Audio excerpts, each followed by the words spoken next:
Son las 3 de la tarde con 17 minutos, amigos. Tenemos comunicación a esta hora con el señor Alonso Cárdenas, es politólogo. Se ha ido desarrollando ya el inicio del debate por una iniciativa desde la Comisión de Constitución respecto al retorno a la bicameralidad en nuestro país, en nuestro sistema parlamentario. Una Cámara de Senadores y una Cámara de Diputados. ¿Qué tal? ¿Cómo está, señor Cárdenas? Buenas tardes. Señor Cárdenas. Muy buenas tardes, muchísimas gracias por la invitación. Listo, ¿qué tal? Bueno, sus primeras impresiones respecto al inicio de este debate, por favor, sobre la bicameralidad. Bueno, es importante recordar, hacer un poco de historia, ¿no? En la Constituyente de 1992, el Congreso Constituyente Democrático, se elimina la figura del Senado, ¿no?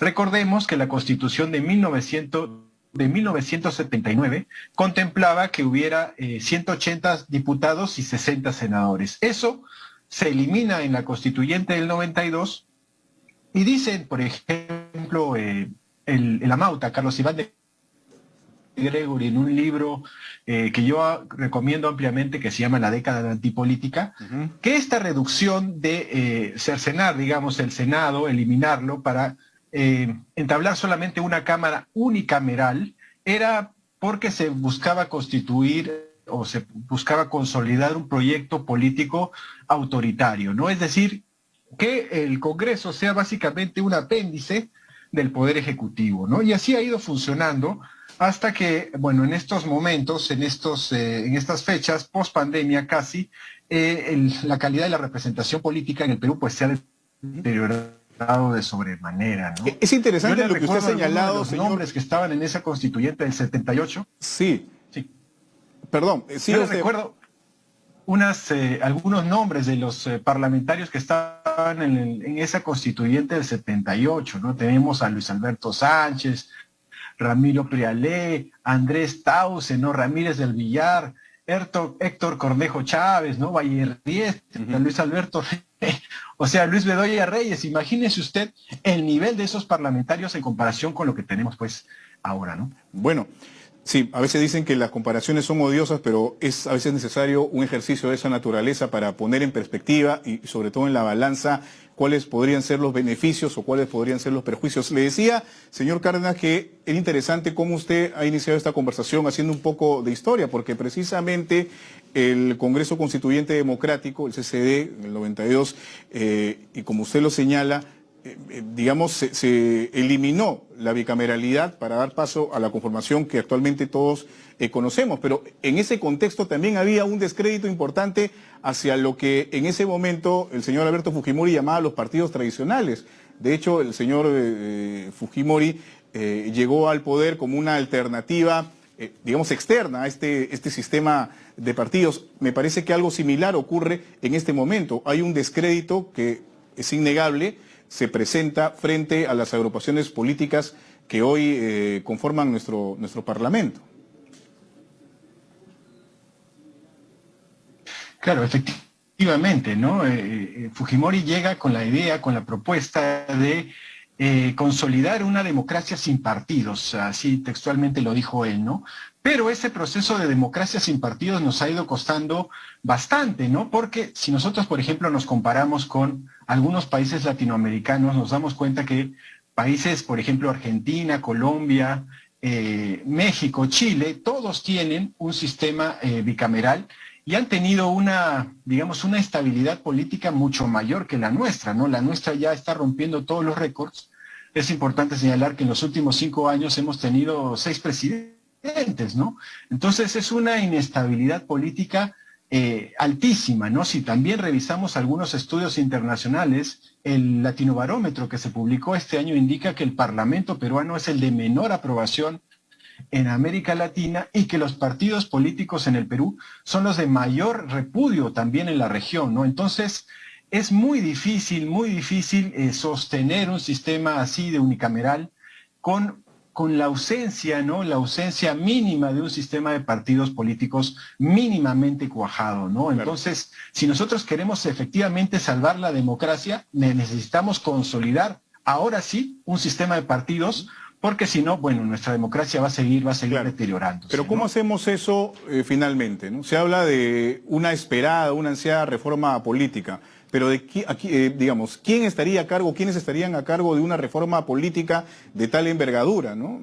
Los partidos que actualmente conforman el Congreso de la República, la última encuesta del Instituto de Estudios Peruanos señala que hay un 87% de rechazo hacia el Parlamento Nacional, y en realidad eso no es algo que nos deba alegrar como país y como sistema democrático, más bien debería preocuparnos, porque definitivamente aquí hay un problema que en el mediano o a largo plazo nos puede generar, digamos, una situación incluso de gesta de una dictadura, de una autocracia. Finalmente hay una desconfianza tremenda hacia las agrupaciones políticas. Bueno, este proceso que usted menciona, debemos ver, por ejemplo, algunas situaciones que se están dando en países vecinos, ¿no? En el caso más cercano es el de Chile, ¿no? Que está en medio de un proceso constituyente que ya culminó, pero, digamos, la fórmula chilena ha sido también dejar de lado el protagonismo, no ha sido asumido por los partidos políticos, sino ha sido asumido por la sociedad civil organizada, ¿no? Creo yo que, dado que nuestro sistema de partidos es todavía mucho más precario que el chileno, en el caso de que se diera un proceso de refundación, los partidos políticos no deberían tener digamos, la posta, ¿no? Usted vea también cómo ha ido evolucionando en el tiempo, ¿no? Los partidos políticos que en el Perú han ejercido la presidencia han desaparecido. Mire usted el ejemplo de Perú Posible, el ejemplo del APRA, el ejemplo del Partido Nacionalista, el ejemplo de Peruanos por el Cambio, y yo la verdad estoy dudando que Perú Libre sobreviva las próximas elecciones, ¿no? Entonces, dígame usted, ¿cómo podemos construir un proceso político si los partidos que ejercen el poder no sobreviven más de una elección? Esa es una situación inédita en América Latina, ¿eh? Solamente en el Perú y en algún otro país de América Central se da ese fenómeno. Claro, pero acá viene otra pregunta a colación de lo que usted señala. Si son, digamos, las agrupaciones políticas actuales las que son las encargadas, por decirlo de alguna manera, y que conforman el Congreso, las de generar las leyes, y son ellas las que están llevando adelante, por ejemplo, debates como este, el del retorno a la bicameralidad, que no solamente se orienta a ese punto en particular, porque eso trae a colación otras reformas también. Por ejemplo, en el debate de esta iniciativa en la Comisión de Constitución estábamos hablando, por ejemplo, de la reelección de parlamentarios, ¿no? Y en algunos casos por un periodo. Otras voces señalaban que debería ser indefinida. Después se hablaba, por ejemplo, de una reforma que tenga que ver con la cuestión de confianza, pero sin tocar el tema que tiene que ver con la vacancia por incapacidad moral del presidente de la República. O sea, digamos que se está tratando acá de parchar en algunos aspectos, o plantear una reforma o un retorno a la bicameralidad que además incluye otros aspectos dentro de nuestra Constitución que han estado en debate en los últimos 5 o 6 años. Bueno, eso que usted menciona es consecuencia del desorden, de la debilidad, del fenómeno de los partidos cascarón, los vientres de alquiler, que caracteriza el sistema de partidos políticos en el Perú, ¿no? Yo le pongo 2 ejemplos nada más, ¿no? Por ejemplo, la señora Patricia Chirinos, que actualmente está en la mesa directiva del Congreso, llegó al Parlamento con 9.033 votos, de un universo electoral de 25.300.000, digamos, sufragantes, ¿no? La presidenta del Congreso, la señora María del Carmen Alba, llegó al Congreso con 25.219 votos, de un universo de más de 25 millones de electores, ¿no? Entonces, este sistema que nosotros tenemos fomenta que personas o que partidos con muy baja representación tengan una mayoría importante en el Congreso. La Comisión Tuesta identificó este fenómeno y propuso una serie de reformas para que efectivamente las minorías no estén sobre representadas en un Congreso tan pequeñito, tan chiquito de 130 parlamentarios que tenemos actualmente, ¿no? Entonces, por ahí podemos empezar, ¿no? Si yo tengo 9.000 votos de un universo de 25 millones, ¿cómo yo puedo efectivamente ejercer cierta legitimidad o cierto nivel de representatividad, ¿no? Entonces, por esos elementos que pueden ser un poco técnicos, que ya la comisión todo está identificado, creo que nosotros podemos efectivamente empezar un proceso impostergable de reforma política, ¿no? Porque todas estas debilidades en el Estado se reflejan en la calidad de vida de los ciudadanos, ¿no? En los bienes y servicios que brinda el Estado, ¿no? Sin duda. Entonces, podríamos colegir, según lo que usted nos está señalando, que en este momento no es el más idóneo, el más adecuado para emprender este cambio a la bicameralidad o este retorno a la bicameralidad, o considera que a pesar de todos estos aspectos que hemos considerado, debería darse este cambio en este Congreso, en este tiempo. Miren, si la fuente,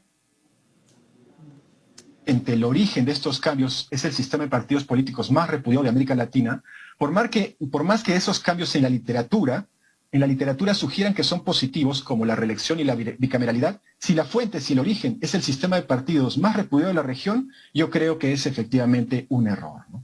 En este momento, por lo menos, en este momento. Aparte de ello, bueno, hace 4 años aproximadamente, si no me equivoco, en el 2018 hubo un referéndum, ¿no?